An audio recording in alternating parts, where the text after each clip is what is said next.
1 2 3 4 5 6 7 8 9 10 11 12 13। सो ये 13 नोट है मेरे हाथ में। ये आप देख सकते हैं $100 का एक नोट है। अब मैं आपको नोट क्यों दिखा रहा हूँ मैं आपको बता देता हूँ। अभी जब मैं लास्ट इंटरनेशनल ट्रिप में गया था तो वहाँ पे कुछ डॉलर्स मेरे बच गए थे। अब जब ये पैसे बच गए थे तो मेरे पास पड़े हुए थे। अब मैं आपको एक इंटरेस्टिंग चीज़ दिखाता हूँ। ये जो पैसे मेरे पास बच गए थे $1300, उस टाइम पे जब मैंने डॉलर लिया था तो 71 का प्राइस था। तो मैंने 71 के हिसाब से 92,300 रुपीज़ पे करे। बट अगर आज मैं इस डॉलर को बेचने जाऊंगा तो मैंने आज ही पता किया डॉलर का जो रेट है 74 के हिसाब से मुझे मिल रहा है। इसका मतलब क्या है कि आज ये वैल्यू हो गई 96200। मुझे एक्चुअल में मुनाफा कितने का हो गया 3900। ये क्या चीज़ है। हम अगर इंडियन मार्केट की बात करें, अगर हमारी जेब में 2000 का नोट है तो वो 2000 का ही रहता है। अगर ये $100 है तो ये $100 ही रहता है। पर डॉलर तो 100 है, बट इंडियन करेंसी के हिसाब से उसकी value over the period of time change हो जाती है। ये चेंज क्यों होती है? और जब ये चेंज होती है, जैसे मुझे मुनाफा हुआ यहाँ पे, ये रियल है, आपके सामने है कि कैश में मेरे पास नोट पड़े हुए हैं तो ये सामने सामने मुनाफा हुआ है। बट क्या ये मुनाफा लोगों को भी हो सकता है? ये आपने फॉरेक्स बहुत बार सुना होगा। ये फॉरेक्स ट्रेडिंग होती क्या है? अभी आपके दिमाग में जितने भी सवाल है ना, इन सब का जवाब आपको इस वीडियो में मिलने वाला है। तो वीडियो बहुत इंटरेस्टिंग होने वाली है। इस वीडियो को एंड तक जरूर देखिएगा। और अगर चैनल पे पहली बार आए सब्सक्राइब जरूर कीजिए, बेल आइकन पे क्लिक कीजिए, वरना ऐसी वीडियोस मिस हो जाएंगी क्योंकि बहुत इंफॉर्मेटिव होती हैं। अब फाइनेंशियल एजुकेशन की सीरीज चल रही है तो ये सब आपको सिखाना जरूरी है। अब बात करते हैं, आपने देखा कि भैया रियल मुनाफा हुआ है तकरीबन 4000 रुपए का। अब होता क्या है, जब हम किसी भी करेंसी की बात करते हैं तो करेंसी की वैल्यू चेंज होती रहती है। आज ये डॉलर आपको 74 का दिख रहा है, बट 1970 के अंदर अगर हम बात करें तो डॉलर तकरीबन 7 रुपए का होता था। तो 7 रुपए से 70 रुपए, ये 10 गुना कैसे इसकी कीमत बढ़ गई। अब ये कीमत क्यों बढ़ती है, किसी भी करेंसी की वैल्यू क्यों चेंज होती है, ये अपने आप में बहुत बड़ी इकोनॉमिक्स का पार्ट है। बट इसके अंदर बहुत जो मेजर फैक्टर्स हैं आपको पता है, जीडीपी है, इन्फ्लेशन है, एक देश के ऊपर कर्जा कितना है, वो बड़ा फैक्टर रहता है डेफिनेटली। इसके अलावा पीपीपी, परचेजिंग पावर पैरिटी। अब ये परचेजिंग पावर पैरिटी क्या होती है, बड़े शॉर्ट में आपको समझाता हूं क्योंकि कंसेप्ट्स आपके सारे क्लियर करना जरूरी है। जब आप परचेजिंग पावर पैरिटी की बात करते हो, एग्जांपल के तौर पे मैं यूएस गया या मैं आपके साथ यूरोप गया, तो अगर मैं आउट ऑफ इंडिया जाता हूं, यूरोप की बात करते हैं, यूएस की बात करते हैं। अब यूएस में जाके मुझे भूख लगी, मैंने अपने लिए कॉफी ली और मैंने एक सैंडविच ले लिया। अब ये कॉफी और सैंडविच के मान लेते हैं वहां पे मुझे $20 पे करने पड़े। अब आपको पता है $1 तकरीबन 74 रुपीज का रहा है, तो 70 मान लेते हैं। 70 × 20 मैंने 1400 रुपए पे किए। बट अगर मैं इंडिया में कैफे में जाऊंगा और अपने लिए कॉफी और सैंडविच लूंगा तो भैया आपको पता है कि कॉफी यार 100 रुपए की मिल जाएगी, सैंडविच 100 रुपए का मिल जाएगा और हमारा तकरीबन 200 रुपए में काम हो जाएगा। तो हमारा यहाँ पे इंडिया में 200 रुपए में काम हो रहा है और वही काम यूएस में जाके 1400 रुपए में हो रहा है। तो अब अगर इतना बड़ा डिफरेंस है, ये डिफरेंस क्यों है? इसे पीपीपी बोलते हैं, परचेजिंग पावर पैरिटी। एग्जांपल के लिए एक और एग्जांपल दे देता हूं। आप इंडिया के अंदर एक जगह से दूसरी जगह जाते हैं, आप ऑटो ले लेते हैं या आप कैब ले लेते हैं, आप 200 रुपए पे करते हैं। मान लेते हैं 200 रुपए आप 10 से 15 किलोमीटर के पे करते हैं। अब अगर आप यूएस में जाएंगे तो क्या 10 से 15 किलोमीटर के 200 रुपए ही पे करेंगे? The answer is no. वहां पे आपके 4000 रुपए लग जाएंगे। अब आपको लग रहा होगा क्या सच में सर इतने ज्यादा पैसे लगेंगे? हाँ, लगते हैं। इसे ही हम परचेजिंग पावर पैरिटी कहते हैं कि इसमें डिफरेंस है। और डिफरेंस इंडिया के हिसाब से कितना है? 20 गुना का डिफरेंस है तकरीबन। और ये मैं नहीं कहता, ये रिपोर्ट्स आपकी निकालते हैं, वर्ल्ड बैंक निकालते हैं, इंटरनेशनल मॉनेटरी फंड्स निकालते हैं। तो ये रिपोर्ट ऑलरेडी आपके लिए निकली हुई है। बात यहां पर आती है कि ये डिफरेंस हर कंट्री के हिसाब से अलग अलग होता है। तो इंडिया का तकरीबन आप इंडिया में जो भी आप खर्चा करते हो, अगर आप same standard of living US में मेंटेन करना चाहते हो तो उसे 20 से मल्टीप्लाई कर दो। अगर आज आपका इंडिया का खर्चा 10,000 रुपए का होता है और 10,000 रुपए में आप जैसी जिंदगी जी रहे हो, आपको लगता है 10,000 में तो यार हम तो बड़ी गरीब वाली जिंदगी जी रहे हैं। तो अगर आप यूएस में होते और आप 2 लाख रुपए, आप सोचते हो मैं 2 लाख रुपए कमा रहा होता, तो आप यूएस में भी एक बहुत साधारण जिंदगी जी रहे होते। तो यहाँ पे 10,000 में जो काम हो सकता है वहां पे 2 लाख रुपए में होगा। अब ये करेंसी में डिफरेंसेस होते हैं। अब फॉरेक्स यहाँ से क्या शुरू होता है? फॉरेक्स कहता है जी, अब ये फॉरेक्स का मतलब है फॉरेन एक्सचेंज। फॉरेन करेंसीज कौन कौन सी होती हैं भैया? ऑस्ट्रेलियन डॉलर है, कैनेडियन डॉलर है, स्विस फ्रैंक है, ब्रिटिश पाउंड है, आपका यूरो हो गया, यूएसडी हो गया, ये सब आपकी फॉरेन करेंसीज हैं।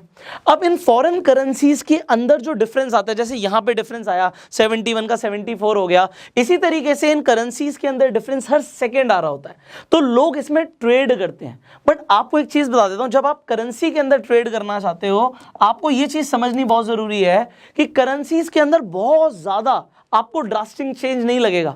मतलब अगर आप देख रहे हो कि करेंसी की वैल्यू चेंज हो रही है, आज डॉलर आपको 74 का दिख रहा है, तो ऐसा नहीं हो सकता कि वो कल ही 100 रुपए का पहुंच जाए। It is not possible. एक दिन में आपको ज्यादा से ज्यादा 2% का चेंज दिख जाएगा या 2% टूट जाएगा।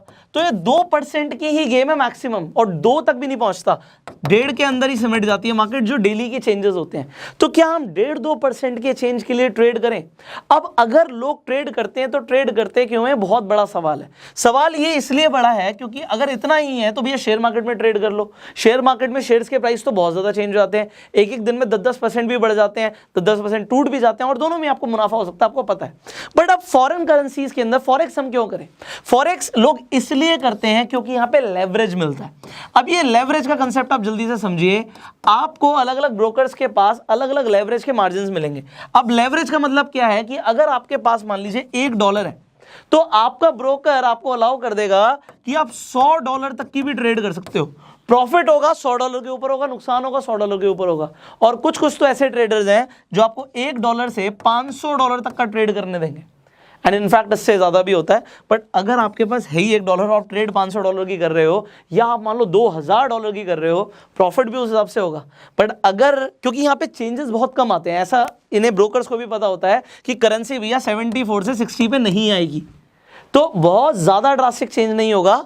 तो ये जो अमाउंट है, ये बहुत कम अमाउंट से लोग यहाँ पे ट्रेड कर सकते हैं, इसलिए लोग फॉरेक्स ट्रेडिंग करते हैं। नाउ अब यहां पे फॉरेक्स ट्रेडिंग में कुछ इंपॉर्टेंट टर्म्स हैं, वो भी आपको समझानी बहुत जरूरी है, तो वो भी मैं आपको क्लियर कर देता हूं। जब आप ट्रेड करते हो तो यहां पे लॉट साइजेस होते हैं।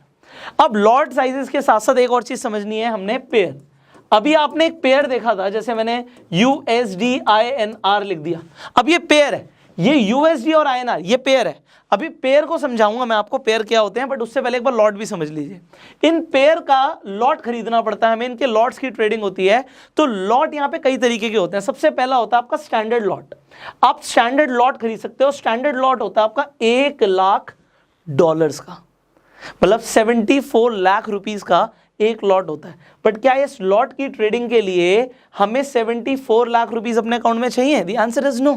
जब आपको 500 गुना का लेवरेज मिलता है तो इतना पैसा नहीं चाहिए होता, इसलिए लोग यहाँ पे पूरे लॉट में ट्रेडिंग कर रहे होते हैं, बहुत कम पैसे के साथ भी। दूसरा, यहाँ पे दूसरा लॉट आपको दिखता है भैया मिनी लॉट। अब मिनी लॉट होता है आपका तकरीबन $10,000 का। अब $10,000 आपको लगेगा ये भी बहुत होता है, बट अगेन आपको लेवरेज मिल जाता है। तीसरा लॉट होता है आपका माइक्रो लॉट, जो कि आपका होता है $1,000 का। और सबसे लास्ट में होता है आपका नैनो लॉट, जो कि होता है सिर्फ $100 का। अब शुरुआत में अगर कोई फॉरेक्स ट्रेडिंग करता है तो हर कोई उसे ये एडवाइस करता है भैया यहाँ पे मत जाओ, क्योंकि यहाँ पे आप सोच रहे हो कि ठीक है अभी मैं आपको बताऊंगा PIP क्या होता है, पिप्स बोलते हैं, तो पिप क्या होता है और पिप के हिसाब से क्या फर्क पड़ता है, अभी मैं आपको बताने वाला हूँ ये सब भी। बट लोगों को लगता है कि भैया हमें स्टार्टिंग में ही ना स्टैंडर्ड लॉट ले लेना चाहिए, बट फिर नुकसान होने के चांसेस बहुत ज़्यादा होते हैं, क्योंकि आपने सीखा कुछ नहीं है तो आप 100% पैसा गवाओगे। तो फॉरेक्स बिल्कुल नया होता है बहुत सारे लोगों के लिए, तो इसे समझ लेते हैं है क्या चीज़। नाउ यहाँ पे वॉल्यूम, अब एक स्टैंडर्ड लॉट लिए तो वॉल्यूम 1 है। अगर आपने मिनी लॉट लिया है तो यहाँ पे 0.1 आपका वॉल्यूम है, माइक्रो लॉट लिया 0.01 वॉल्यूम है, और नैनो लॉट लिया 0.001 वॉल्यूम है। अब वॉल्यूम के हिसाब से पैसा मिलेगा आपको।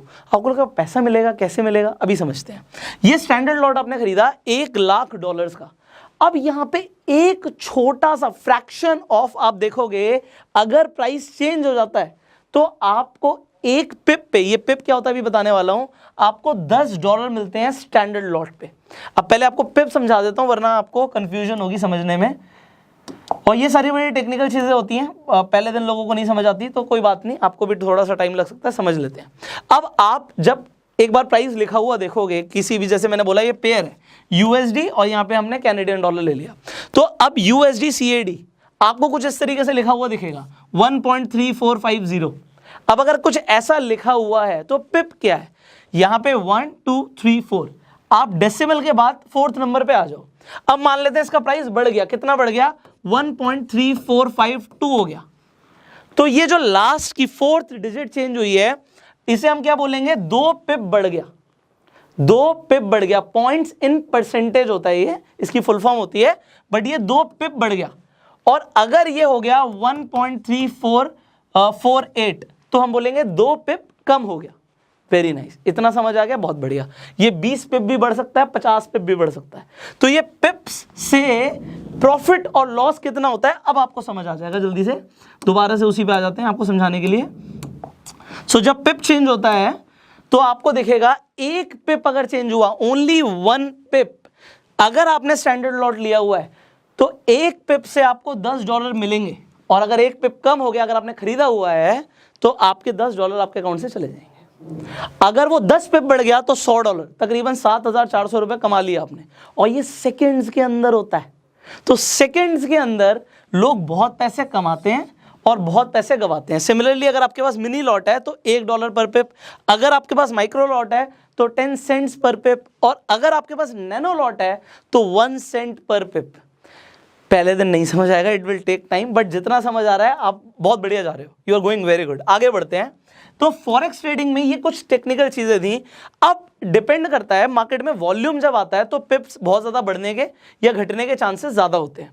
तो उस टाइम पे लोगों को ट्रेड करने में बड़ा मजा आता है। तो जनरली देखा क्या जाता है, जब मार्केट्स ओपन होती हैं, स्पेशली 3 जोन्स आपको ध्यान रखने हैं। जब एशियन मार्केट ओपन होती है टाइमिंग अलग है, यूरोपियन मार्केट ओपन होती है, लंदन की मार्केट ओपन होती है, टाइमिंग अलग है, और जब अमेरिकन मार्केट ओपन होती है टाइमिंग अलग है। ये तीनों जब मार्केट्स ओपन होती हैं, फॉरेक्स मार्केट में बूम आ जाता है। बूम आ जाता है मतलब वॉल्यूम आ जाता है, क्योंकि इंडियन वॉल्यूम कुछ नहीं है इनके सामने। मैं आपको बता देता हूं, जो फॉरेक्स मार्केट है वो दुनिया की सबसे बड़ी मार्केट है, दुनिया की सबसे बड़ी मार्केट। आपने शेयर मार्केट का नाम सुना होगा, कुछ भी नहीं है शेयर मार्केट फॉरेक्स मार्केट के सामने वॉल्यूम के अंदर। आप जितना शेयर मार्केट में देखते हो महीने में ट्रेड हो रहा है, फॉरेक्स मार्केट में पर डे का ट्रेड 6 ट्रिलियन का है। ये पर डे का ट्रेड है। आपने कॉमोडिटी मार्केट का नाम सुना होगा, इसी तरीके से फॉरेक्स मार्केट होती है। अब बात करते हैं फॉरेक्स मार्केट जब इतनी बड़ी है, और देखो मैंने आपको बता दिया जब वॉल्यूम आएगा तो कमाई के चांसेस बढ़ जाते हैं। बीच में जैसे मैंने आपको बताया कि मार्केट हो सकता है वॉल्यूम के बिना इतने ज़्यादा मजा नहीं दे, उछाल ना दे, बट जब वॉल्यूम आता है तो उछाल आता है मार्केट में। ये आपको पता होना ज़रूरी था। ये बेसिक चीज़ें हैं जो आपको पता होनी ज़रूरी थी। अब बात करते हैं, अगर आपको फॉरेक्स में इंटरेस्ट है और आप फॉरेक्स सीखना चाहते हो, आप कैसे सीखोगे? पहले दिन पैसा मत लगाओ, पहले दिन पैसा मत लगाओ, पहले सीखो। फॉरेक्स मार्केट बहुत ज़्यादा मतलब वॉलेटाइल मार्केट है। वॉलेटाइल आप कहोगे सर है तो सिर्फ 2% ऊपर नीचे जाती है, बट क्योंकि लेवरेज ट्रेडिंग होती है, लेवरेज की वजह से लोग बहुत ज़्यादा पैसा कमाते हैं और गवाते हैं। तो मैं आपको क्या सजेस्ट करूंगा कि आप हमेशा एक डेमो अकाउंट से शुरू करो। डेमो अकाउंट में मान लो आपके पास $5,000 आ जाते हैं।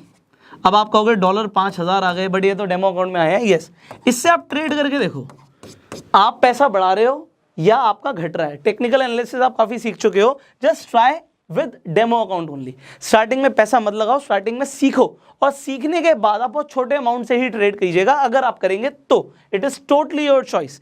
सो फाइनली अगर आपको वीडियो अच्छी लगी जल्दी से लाइक कर दीजिए, शेयर कीजिए, जिससे लोगों को भी फॉरेक्स ट्रेडिंग के बारे में अंडरस्टैंडिंग मिले। अगर आपके कुछ सवाल है आप नीचे कॉमेंट्स में पूछ सकते हैं। एंड अगर फेसबुक पर वीडियो देख रहे हैं फॉलो कीजिए, यूट्यूब पर देख रहे हैं सब्सक्राइब कीजिए, बेल आइकन पर क्लिक कीजिए। I will see you in the next video. Till that time you go self made.